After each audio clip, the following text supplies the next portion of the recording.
Greetings, Inquisitors. Welcome to the Holocron. This is the week 218 update for the Darth Loquitur account. Update this account's progress every week. Go through all the characters, ships, mods, Datacrons, all the stuff we're doing with the account so that y'all can follow along. Please remember, as we get started, use your like saber. Hit that like button. Get that thing out of here. It does help me. It helps the channel. I would appreciate it if you could do that for me. All right, starting out. So this is a 2-week update. I was on vacation. Went to see family over the Christmas holiday. So this represents 2 weeks of progress. So first of all, we're going to get Darth Revan. We're just going to take Darth Revan to Relic 1. We will want to improve him later. But for now, we're just going to park him at Relic 1. We're working on the Ahsoka journey for Galactic Legend Ahsoka. So I have to save all of my good relic materials and put them there. I am making a couple other characters Gear 13 so I can work on them, you know, when we're done with the Ahsoka journey. Speaking of the Ahsoka journey, we got Death Trooper Peridia all the way up to 7 stars. So we can take him to Gear 12 and then Gear 13. And then we'll start applying all of these lovely relic levels. And we'll take this relic level up to 7 and get the completion for the Galactic Legend Ahsoka quest. Nice. Okay.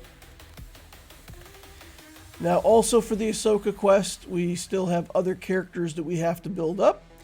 So we're going to go in and give Fulcrum a couple more levels here. We can take her from 6 up to 8.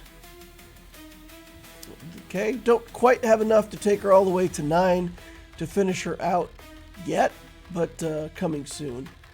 We do have enough to take Plo up to Relic 6, so we'll just keep all these characters that we need ticking up toward the levels.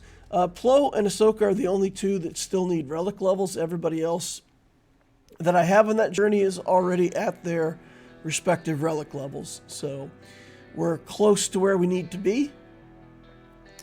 The reason I didn't have quite as many slicing materials as maybe I would have liked, in my plan I had Darth Talon. So I did have to stop off, and during the double drop event, I spent most of that time farming Talon. We also got Talon to 7 stars, Gear 12, and we can position that character then to be ready to relic at some point in the future. Talon with the relic now, we've got Kyle Katarn that we recently reliced, and we already had Mara Jade and Dash Rendar. So this is putting us in a position where Starkiller is going to be available for this account quite soon. I do have to finish out the relic levels for the Ahsoka characters, and then I can come back and start taking up the relic levels on the Starkiller journey and start working on that. All right, Seer Junda, we do want this Omicron for Grand Arenas to help with our Malicos team. We reliced Malicos a while back, and we're slowly chipping away at getting his team fully up and running. I do decide to pass on this Omicron. Determined Assault Zeta, I'm sorry. The Zeta does do quite a big chunk of damage when she does it, but I'm saving my Zetas for now, trying to restock a little bit. Okay, mods for the week. Let's go in here and get down to the gray mods. We get 9 speed mod here that doesn't work out. We get another 9 speed mod. Doesn't work like we want to. This is an 11 speed mod. I give it an extra try here. We take it up to purple. I do try to take it to gold, but it doesn't work out. The substats on that mod were good enough that I usually don't take an 11 speed mod from purple to gold, but I did. I tried it. Here we've got another 9 speed mod. Doesn't work out quite like we want. Here we've got 4 speed mod that doesn't hit. Here we get 8 speed. I'll take that to blue, but it doesn't hit. 9 speed mod that doesn't hit. And that sums it up for the gray mods. No success with the gray mods this week. Going into blue, though, we got this mod here that's got 3 rolls at 14 speed already, which is pretty nice. So we're going to hit that a couple times, take it to 6 dots at 15 speed, do a couple more, and we don't get another hit. Now, if I take it to 6 dot blue, I do like to calibrate and try to get that 4th speed roll before I continue to slice. So we get that, we go to 20 speed, And then on the slice to gold, we get 24 speed. So we'll finish that out with a 24 speed mod. Here's another new mod that's 10 speed blue. We try that, it doesn't work. This one is 11 speed blue. We take it to purple and get 14 speed. That does meet the criteria to go to 6 dots. We hit 5 more speed to take it to 20, and then 6 more speed for a 26 speed mod. So the blue mods are being pretty good to us. Here's a 10 speed mod. It's got 3 rolls. I didn't notice that it was 10 speed on 3 rolls, or I probably wouldn't have sliced it, but I did. Here's a health primary with 10 speed. Then we go into the purples and gold, and we advance the ones we can here. And we got quite a few new mods to look at here. Here's a tenacity mod with a protection main stat that hits 26 speed right here on the first 6 dot slice. So that's pretty nice. Here's a 19 speed mod that's 20 once we take it to 6 dots. We slice a couple times and get that to 23. We'll take it. Here's another mod. A defense main stat isn't the greatest, but 17 speed on 3 rolls is good. It goes to 21 speed, slicing it to 6 dot purple, and then to 6 dot gold. We get 3 more speed, and it finishes out as a 24 speed mod. And here, just for the fun of it, I try to calibrate and see if I can get that last 3 speed roll to roll into something different. It doesn't roll back into speed, so it's a pretty bad idea to try to calibrate those mods, but I just wanted to see if I could get super lucky and hit a reroll on that. But, you know, it was not to be. Here's a gold mod that's 15 speed. We'll take it to 6 dots, 20 speed on the first slice there, and then taking it to gold, we get another 5 speed, so 25 speed on that mod. So 2 weeks worth of work here, but we're getting some pretty good statistics on our rolls. Here's a 15 speed mod, 16 speed when we take it to 6 dots. It hits for 19 and then again for 24. So another good 20 plus speed mod. Then we've got a couple purple ones down here that are like 11 speed. But I take a look at some of those and then pass. And then I'm taking a look at 6 dot slicing. I did get some extra 6 dot materials here. So here's a 21 speed mod. I slice it to gold. We're going to go ahead and calibrate this and try to get one of these hits to move over to speed, but we don't get it. Here's a 21 speed mod. Same thing. We'll take it to gold, and then we'll calibrate. And oh, I guess I decided not to calibrate that one. 21 speed mod here, and we'll slice that to gold, and we don't hit the speed. We'll try to calibrate out of tenacity. We'll move over to crit chance. I'll keep that. We'll calibrate again. Move over to crit chance again. There's some characters that still can make benefit out of crit chance. And then this third one, it's 40 to calibrate, but I go ahead and try it anyway. And we get offense. So, not what I was hoping for. Nice 21 speed mod that we couldn't quite get what we wanted. But that's the way it goes sometimes. Here's another 21 speed mod. Another 21 speed arrow with protection. So we'll take that one first. Slice that up to purple and then to gold. We'll calibrate out of this. And we get crit chance. And we'll take that move from flat health to crit chance for sure. And then we'll calibrate again. And it just goes from flat health to flat health. It's a better number. So we'll keep it. But once again, a 21 speed mod that's not quite going to work out in our favor. Down here we've got some 20 speed mods. This one is a health mod. This is on my Bane character. So we upgrade that to 24 speed. That's a nice hit there. 16% health main stat with 20 speed, but I'm out of slicing materials now. So we've still got opportunities with the 6 dot mods. In the future we'll be able to go back and do those again. But the double drop event was nice for farming some of those slicing materials. So here I spend a bunch of time going through getting rid of 1 speed, 2 speed mods that I don't like that are like 7 and 8 speed on 2 hits, and then a bunch of arrows, and I just sell all the stuff that I can to get the total mod count down. Since we got Darth Revan to Relic 1, it's probably time to put real mods on him, so I go back in and I take a look, and I get him modded okay. We get him up to 323 speed with a speed set and a defense set. 3,600 damage, it's okay. I mean, these are not great Darth Revan mods, but it at least puts him in the category of competent, so we'll take that. Moving over to Datacrons for the week. Again, due to my vacation, unfortunately, I didn't have a lot of time to spend on Conquest making progress, so I didn't get to the higher nodes, and we're not going to get a whole lot of Datacron progress this week. I'll be able to finish out to the 5th sector, and I'm sure still get my box 5 by the end of the coming week and farm up a bunch of these materials. So we'll have a big Datacron week for next week. We get a Rebel Datacron here, and we get 10% offense as one of the final stat tiers, so that's nice, getting a big offense hit. We can use that for Galactic Legend Leia or somebody else. Here I reroll this Rebel, trying to find a better Rebel stat. There's an unaligned Force user stat that looks okay, so I consider that for a minute, but at the end of the day, it's probably better just to have more Rebel ones. We've got more Rebel teams, so we'll go ahead and take that. And then I don't reroll it again, at least for now. Dark side allies start with 25% turn meter. I want to get a few of those, try to get an Imperial Trooper Datacron up and running so that we can have these boosted troopers coming in, going super fast with my 385 speed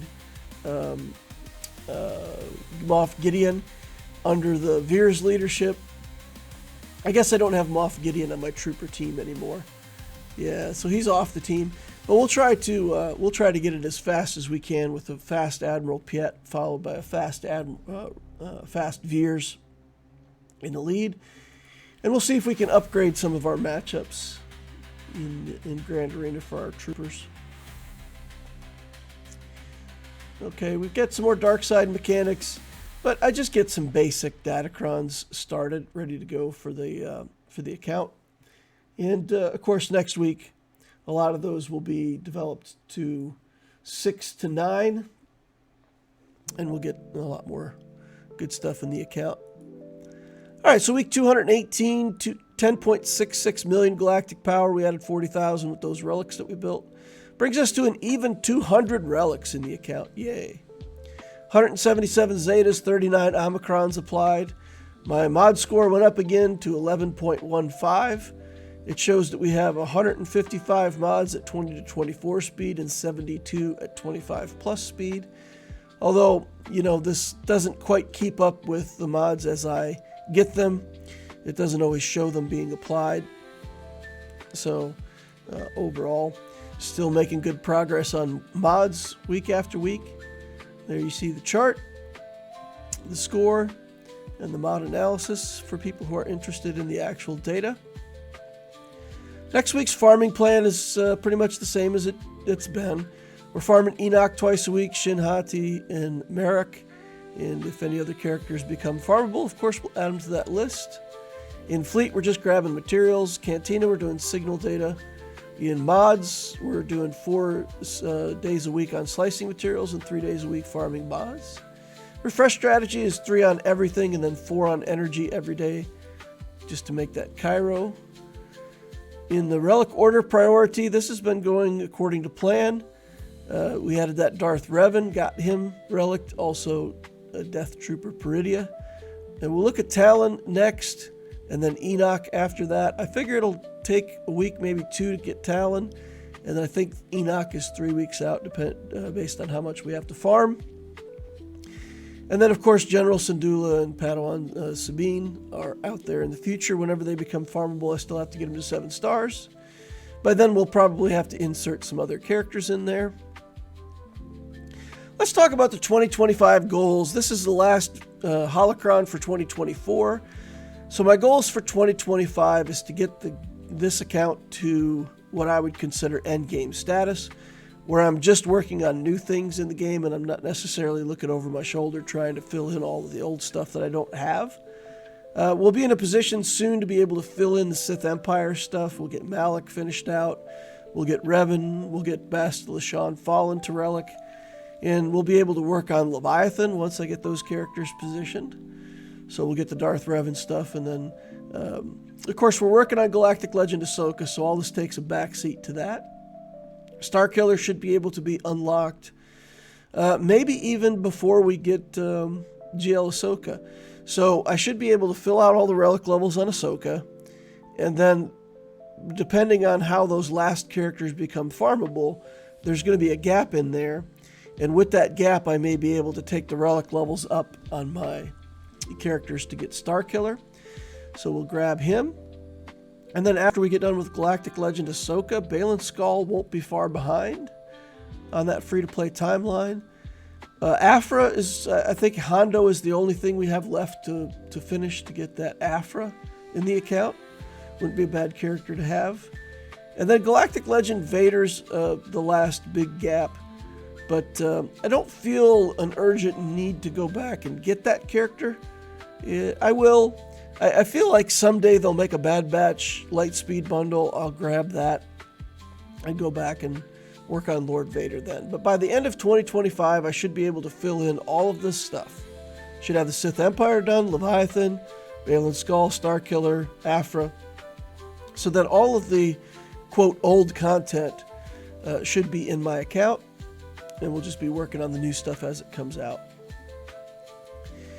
So some positives about the current state of the game going into 2025. It does look like an account like mine in the mid-game can get through the characters that are being introduced into the game, as well as building the new content characters. And when I went back and looked at my historical relic sequence, I was surprised to find out that almost half of what I've done has been older content. So basically every time I relic a character for one of the newer characters or journeys, I'm able to still go back and get relics on prior content, older stuff that I need to fill in. So I was really surprised, but almost half of my relic progress has been on older stuff. So it's basically been every other one. So the nice thing is, for mid-game players, you should be able to keep up with the new content, and at the same rate that you're building the new stuff, fill in some of the older stuff. It's nice just to kind of have that as a benchmark and say, yep, it's possible. Now, some negatives with the game going into 2025. The moves in 2024, it feels like the game has really been pushed in much more of a pay-to-play direction. I feel like if I don't buy that Conquest $10 pass, it's really going to take a lot of time for me to get the progress that I need. And I value my time. And having to get to box 6 or box 7 every Conquest, it really does take a lot of time. My experience in the past has been that playing out those battles to get those last few feats often takes me as much time as it does playing Conquest entirely just to get box 5. So if I don't want to spend on the Conquest pass, then I need to spend a lot more time in the game. So that feels like something that I have to balance personally. The new episode pass system unlocks a lot of progress, especially for mid-game accounts, being able to get those extra shards from the pass, as well as all of the extra materials that you get from that top line once you buy the pass. It makes it also feel like a must-have kind of thing. The Lightspeed bundles that come to the game, of course, the Lightspeed bundles are great deals, but again, it feels like if you don't buy them, that you're passing up content that other people will get and leave you behind. The Lightspeed bundles like the Jawas and the Tuskens, I feel like, I really don't ever want to have to work on those characters and spend relic materials on them. So it feels like I kind of, if I don't spend the money, then I'm going to be wasting, again, a lot of time in the future. And then for me personally, with the account efficiency system that I have going on, I farm everything for 3 refreshes. I do 1 extra refresh for Cairo. I have to buy carbonite circuit boards pretty much every time that comes available. And the result is the way my crystal spend works out. I have a hard time doing more than the basic 50 refresh costs on the Datacrons. And I know a lot of people at my level are doing 50 and 100 cost refreshes and building a lot of Datacrons, and I simply can't keep up with that, with the way that it's going. So, suffice to say, I'm not complaining. Anytime you click a purchase button in a game like this, it's always a choice. No one's making me do it, but there is this, I'll call it a fear factor, that basically you fear that if you don't purchase things in the game, you're going to get left behind. So I feel like a lot of the player base is made to feel like if I don't buy these things, then other players are going to get them and pass me up. And how can I progress in GAC if other people are buying progress? That does seem quite real to me and to at least a few others that I've discussed it with. And I know everybody doesn't feel that way. A lot of people are kind of in the, tough love mode of, hey, clicking that button is your choice. And if you don't want to click the button, stop complaining and don't spend money, and that's it. But it does feel like when you don't do that, your progress in the game is quite limited compared to if you do. So I'm working on new player guides for 2025. And this is sort of, a point that I want to talk to people about, honestly, for people who might be entirely new to the game, to give them a real outlook on, is this a game where you have to spend money or not? So I have my opinion about it. I feel like it's really pushed toward a game where if you don't spend money, you will pretty much be left behind and your progress will be stalled, especially if they offer anything in fleet that pushes you out of fleet placement. So I feel like there is a pay-to-play element of the game. And again, it's not a ridiculous pay-to-play element, but I do feel like the Lightspeed bundles and the Hyperdrive bundle are kind of must-have purchases for a new player to keep up. So it's not really a catch-up mechanic. It's become more of a keep-up mechanic. I would like to know how you all feel about that. Do other people feel like the spending in the game is totally optional, free-to-play is still fine? Or do you feel like this pay-to-play element is continuing to marginalize the free-to-play system, and free-to-play is really sort of, not the way that people can play the game anymore? So to help with my starting guides, to help new players, where do you guys stand? Please leave a comment down below. Give me a reality check. If I, am putting too much weight on the spending, and other people have found that you don't have to spend anything in the game is just fine, leave that in the comments below so that I can make a realistic representation of what myself and other people in the community are feeling, and include that in my 2025 guides. I would appreciate your input. All right, that's going to wrap up week 218 update for the Darth Loquitur account. Thank you all for watching. Appreciate each and every one of you. Please remember to hit that like button on the way out. If you didn't hit it on the way in, subscribe to the channel so you can watch more of this stuff in the future. Hit the notification bell so you know when I'm doing my live streams. I do 4 live streams a week, typically 3 for Grand Arena. And then I do 1 live stream on Monday. I'm probably going to switch that Monday to about 5:30 time frame so that I can spend a little more time in that live stream with the community. So I hope to see you in one of my live streams. The notification bell will tell you when I'm doing those, so click that if you want to join a live stream. Those are always fun. And that'll wrap it up. We also have a Discord community. The link is up above, down below. It's a nice community for new players, mid-game players. If you have questions, you can ask me directly. There's an Ask Loquitur channel. Just throw your questions in there. We'll start a conversation. Hope to see you over there. Thank you all for watching, and we will see you in the next Holocron.